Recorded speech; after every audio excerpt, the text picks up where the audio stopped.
Hello everyone, my name's Pearce-Wilson and today I'm going to be discussing taxes in Australia. Majority of Australians feel they are getting ripped off when it comes to paying taxes.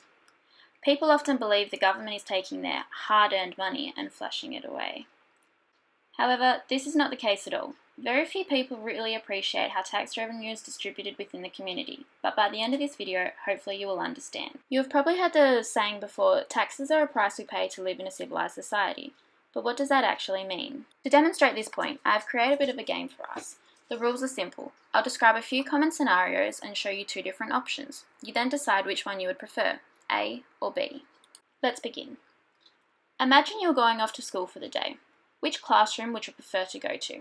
A school that is so severely underfunded that no resources available to students, no tables, chairs, textbooks, learning aids, or any form of technology can be used to educate. Or B, a school that enables a hands-on approach to learning, where students can conduct science experiments to improve problem-solving skills, where students can access individual laptops to equip themselves with an understanding of technology from a young age. How about taking your dog for a walk? Which neighbourhood would you prefer? Option A, a neighbourhood where rubbish is not collected on a regular basis, is heavily polluted, basically a breeding ground for germs, bacteria, and a higher risk for diseases. Or B, a lovely, well-kept suburb with rubbish being collected on a weekly basis, recycling options available, and parks and playgrounds maintained. If you wanted to join a local sports team, which oval would you want to play on? Option A, an oval that is purely dirt, rocks, prickles with very little grass. Let's face it, if you got tackled, it's gonna hurt. Or B, you can play at an oval where the grass is watered, fertilised, mowed, and well maintained. What about driving to and from work every day? Which road conditions would you prefer? Option A, a road that is unsafe due to enormous potholes that can cause drivers to lose control. Roads that are heavily congested from too many cars or a possible accident. Option B, to travel on roads that are safe, maintained, and have an adequate number of lanes for the road users. What if something happened to you and you needed urgent medical care? What hospital would you want to go to?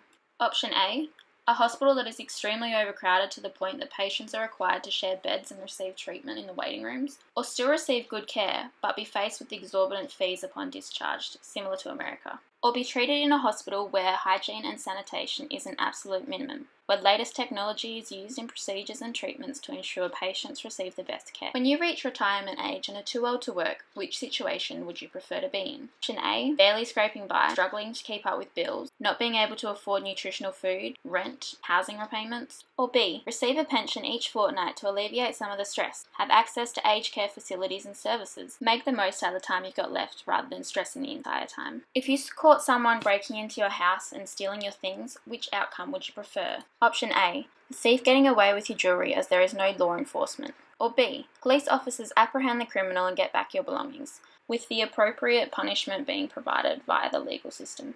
If you chose B for at least one answer, you rely on the government's tax revenue to fund these services. The federal budget released in April outlines the expenses the government expects to incur in the following 12 months. In terms of the services just discussed, for the 2019-2020 year, $20.88 billion is expected to be spent on Australian schools to ensure we all have access to quality education, $5.587 billion on maintaining, upgrading and investing in our roads, $992 million on environmental protection expenses for the year.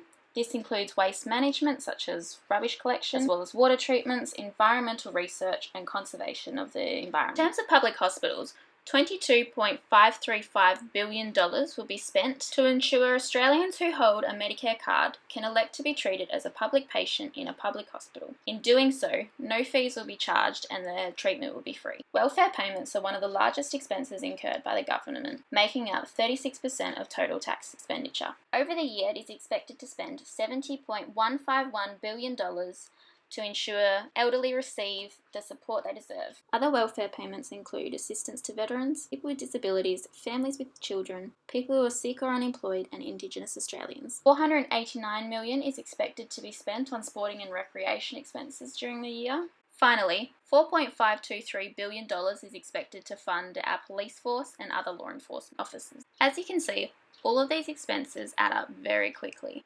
The government is not wasting your money. It is utilising it to make a great place for us to live. It may seem unfair when you look at your tax liability at the end of the financial year, but when you compare that to all of the services provided by the government, we actually get the better end of the deal. Thanks for listening to my presentation.